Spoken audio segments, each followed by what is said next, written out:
3 حاجات لو عملتهم ممكن تخسرك الناس اللي حواليك وانت مش واخد بالك.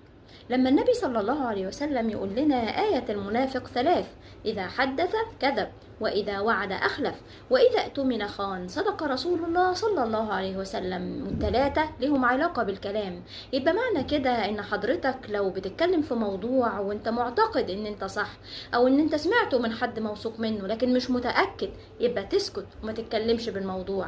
لو حضرتك بتوعد حد بحاجة وانت لسه بتاخد وتدي مع نفسك، لسه مش متأكد هتعملها ولا لا، يبقى تسكت وما توعدش بحاجة.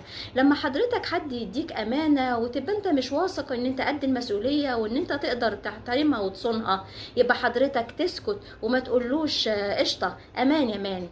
خد بالك، ال3 دول هيخسروك دنيا واخره. دنيا لان الناس خلاص هتكون عرفتك وهتاخد كلامك من هنا وتطلعه من الناحيه التانية، ما انت ما بقاش ليك كلمه.